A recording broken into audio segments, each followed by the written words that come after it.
नमस्कार दोस्तों, स्वागत है आप लोग का हिंदुस्तानी स्पेशल के एक और नए वीडियो में। दोस्तों एक बार फिर से इमरान खान ने पाकिस्तानी आर्मी और आईएसआई को ललकारा है। दोस्तों यही इमरान खान जब गवर्नमेंट में था तब पाकिस्तानी आर्मी की नारे लगाया करता था, क्योंकि ये बात जानता था कि जब तक वो जो पाकिस्तानी आर्मी है उसका चाटुकार बनकर नहीं रहेगा तो फिर पाकिस्तानी आर्मी जो है वो उसे निकाल देगी और आईएसआई का भी इसमें पूरा साथ रहेगा। लेकिन दोस्तों अब इमरान खान को पाकिस्तानी आर्मी ने हटा दिया है, तो अब जो इमरान खान है अब वो खुल के बोल रहा है। दोस्तों आपको पता है कि इमरान खान ने लगातार पाकिस्तानी आर्मी और अमेरिका और पाकिस्तान की जो अभी की गवर्नमेंट है उस पे इल्ज़ाम लगाए हैं कि इन तीनों ने मिलकर उनकी गवर्नमेंट को हटाने की कोशिश की और इसमें सफल भी हुए हैं।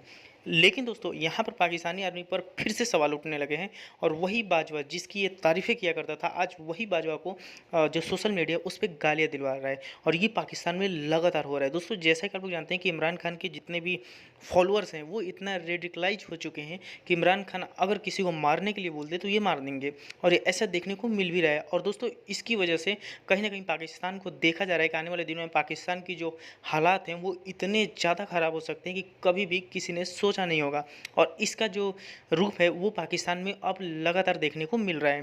तो चलिए वीडियो में आगे बढ़ते हैं, देखते हैं पाकिस्तानी मीडिया ने जो इमरान खान है उसने और पाकिस्तानी आर्मी, आईएसआई, अमेरिका और जो अभी गवर्नमेंट में लोग हैं उनके बारे में क्या क्या कहा है।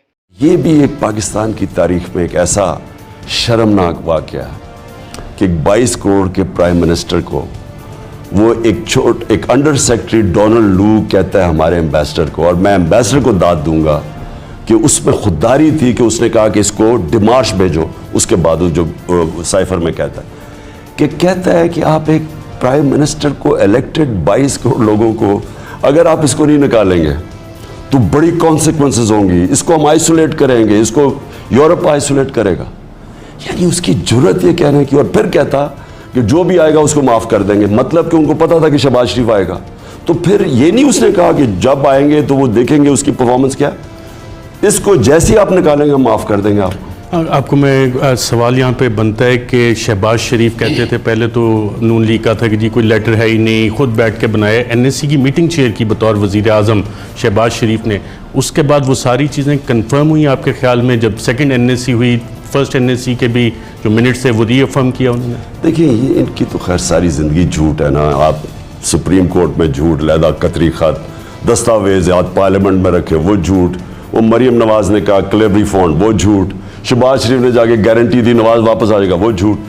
तो इन्होंने ये सब अपनी तरह सोचते हैं ना, इन्होंने कहा कि ये झूठ है। मैंने इनको जब वो दिखाया, वो हम सिर्फ सीक्रेट डॉक्यूमेंट होती है, उसके अंदर कोड्स होती हैं, आप अगर वो मीडिया को नहीं दे सकते क्योंकि जब एम्बेसडर भेजता है तो वो कोडेड लैंग्वेज में होता है, तो वो अगर आप पब्लिक कर दें तो वो फिर वो सारों को पता चल जाता है कोड कौन सी है, तो इसलिए हम पब्लिक नहीं कर सके।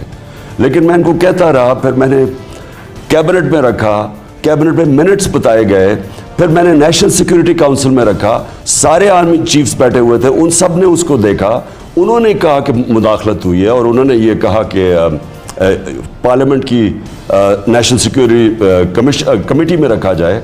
उसमें ये भाग गए क्योंकि इनके ऊपर लोग मुलविस थे इस साजिश के अंदर। ये जो शहबाज शरीफ और जरदारी को पक्का पता था कि क्या हो रहा है, क्योंकि ये तो 2-3 महीने पहले से तैयारियां कर रहे थे ना। ये अमेरिकन एम्बेसी में जब लोगों को मिल रहे थे और ये जिन लोगों ने हमें छोड़ा उनको जो पहले मिल रहे थे, इन सबको तो पहले ही पता था क्या हो रहा है। लोगों को, इनके आम लोगों को नहीं पता था, आम मेंबर्स को नहीं पता था। तो वो जो लोग, उनके लिए हमने कहा कि कम से कम इनको पता तो चल जाए कि ये एक इंटरनेशनल साजिश का हिस्सा है मुल्क के रेजीम चेंज के अंदर। लेकिन इन्होंने किसी को भी मिलने नहीं दिया।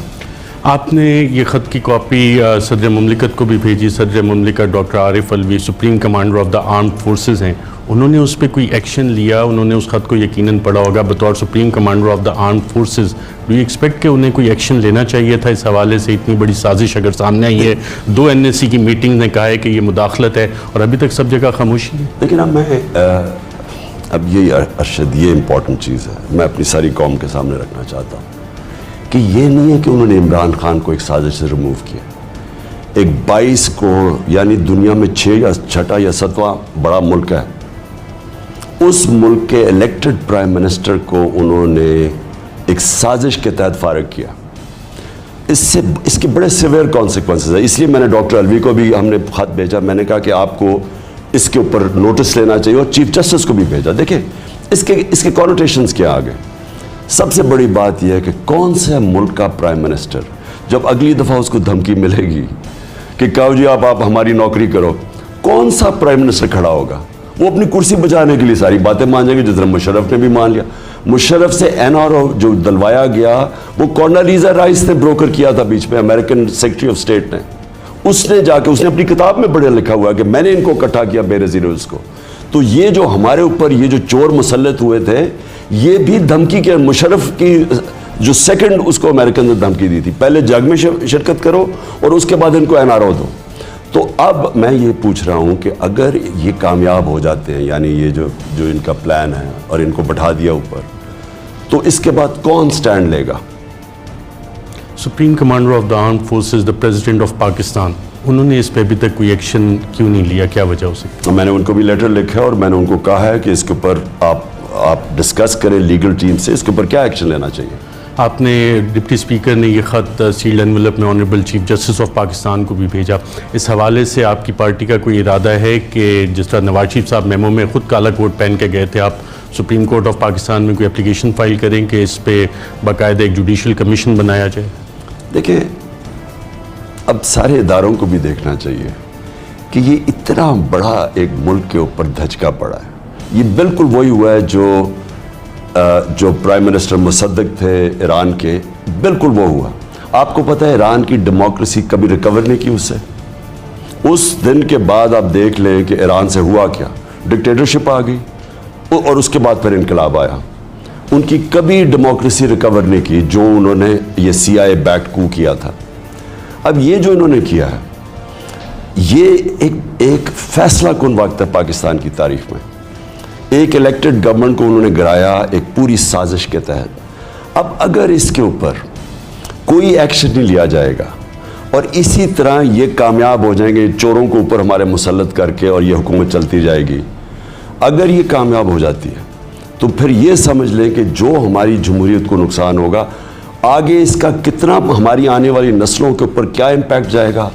क्या हम अपने आप को एक आज़ाद मुल्क बन के रह सकेंगे? क्या हमेशा हम यही लाइफ सपोर्ट मशीन पे रहेंगे, हम बैकर्स बने रहेंगे? तो इसका तो ये मतलब है ना, असल में ये फैसला कौन वक्त है, या हमने एक आज़ाद मुल्क बन के रहना है और या फिर एक ग़ुलाम मुल्क जो ये 30-40 साल ग़ुलामी करते आए हैं और दुनिया में ज़िल्लत है। कोई इज़्ज़त नहीं है ग़ुलामों की। आप अगर इस तरह की हाथ फैला के और इस तरह इनके सामने घुटने टेके रखें, दुनिया इज़्ज़त नहीं करती और दुनिया को सब कुछ पता होता है। मैं आपको ये बताऊं कि ये जब मैं इंडिपेंडेंट फॉरेन पॉलिसी कह रहा था, मैंने कभी किसी की मुखालफत नहीं की। मैं एंटी अमेरिकन नहीं हूँ, किसी मुल्क का एंटी नहीं हूँ, क्योंकि मुल्क में मुख्तलिफ़ किस्म की सोच होती है। अमेरिका के अंदर अगर उनको ये पता चल जाए कि डोनाल्ड लू ने किस तकब्बर से बात की है एक 22 करोड़ लोगों के प्राइम मिनिस्टर के ख़िलाफ़, अगर अमेरिका में चीज़ें सामने आ जाएं, क्योंकि हमारे खुद डरते हैं उनको बताने से, अगर उनके सामने आ जाए, मैं आपको यकीन दिलाता हूं कि उनको बाइडेन एडमिनिस्ट्रेशन को इसको हटाना पड़ेगा इस आदमी को। लेकिन इनमें किसी में जाम ही नहीं है। अब ये जो बूट पॉलिश, ये जो हमारा चेरी ब्लॉसम है, इसकी ज़रूरत होगी करने की इसके पास, और जिनके पैसे पड़े हुए हैं, इनके अरबों डॉलर बाहर पड़े हुए हैं। अरशद, ये याद रखना, जिनके पैसे मुल्क से बाहर पड़े हों और वो साबित ना कर सकेंगे पैसा आया किधर से, वो कभी स्टैंड नहीं लेंगे इनके सामने। आपने ईरान का जिक्र किया, पॉपुलरली इलेक्टेड प्राइम मिनिस्टर मुसद्दक का, ख़बरें भी हैं, रिसर्च है इस पर कि कोल्ड वॉर के बाद 72 ममालिक में ओवर्टली या कोवर्टली अमेरिका ने रिजीम चेंज की, और कोवर्टली जहाँ जहाँ रिजीम चेंज की उसके उन ममालिक में बड़े डिज़ास्टर्स कॉन्सिक्वेंसेस आए, कई जगह पे सिविल वॉर भी। क्या हम लोगों को ये एहसास है कि इस रिजीम चेंज के पाकिस्तान में भी खुदा न खास्ता इस तरह के कॉन्सिक्वेंसेस तो नहीं आ सकते? देखिए अरशद, जो अमेरिका रिजीम चेंज करता है वो किस लिए करता है? वो हमारे फ़ायदे के लिए तो नहीं करता, वो अपने फ़ायदे के लिए करता है। वो बेसिकली एक मुल्क को इस्तेमाल करना चाहता है। ये सारी दुनिया की सुपर पावर्स ये चाहती है। जो खुददार कौमें होती हैं ना, वो अपने इंटरेस्ट के लिए खड़ी हो जाती हैं। हाँ, हम आपकी मसलन वॉर ऑन टेरर है, हम तो आपकी मदद करना चाहते हैं, लेकिन हम अपने लोगों को आपके लिए कुर्बान नहीं करेंगे। ये खुददार कौम करती है। आप जब अपने मुल्क के इंटरेस्ट, अपने लोगों को कुर्बान करना शुरू कर देते हैं किसी और के लिए, ये याद रखें कि वो मुल्क फिर एक सीधा नीचे जाना शुरू हो जाता है, क्योंकि उसके बड़े कॉनोटेशंस हैं। अब जो भी ये पुतले बैठा दिए ऊपर लाके, ये जो सारा 20-25 साल एक दूसरे को चोर कहते थे और करप्ट कहते थे और केसेस किए हुए थे, सारे इनके केसेस तो इनके दौर पे 95% केसेस तो नैब के अंदर इन्होंने अपने दौर पे किए हुए हैं। ये जो सारे लोग हैं जिन्होंने इस मुल्क को यहाँ तक पहुँचाया है, आज ये कहते हैं ना कि जी बेगर्स आर नॉट चूजर्स, बेगर बनाया किसने है? 30 साल से तो ये ऊपर हुकूमत कर रहे हैं, हम तो 3.5 साल में आए हैं।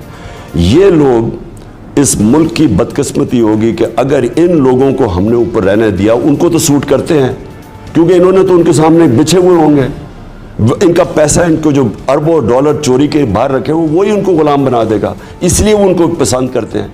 लेकिन मुल्क का सोचे क्या होगा। और बिल्कुल आपने ठीक कही कि जिधर जिधर रजीम चेंज किया उन्होंने, उन मुल्कों की तारीख देख लें। चिली में क्या हुआ, ईरान में उसके बाद डेमोक्रेसी में क्या हुआ, साउथ अमेरिका के अंदर जो उन्होंने रजीम चेंजेस की, उनके अंदर क्या डिक्टेटर्स आ गए, उनकी डेमोक्रेसीज को क्या हुआ। इसके बड़े लॉन्ग टर्म कॉन्सिक्वेंसेस हैं।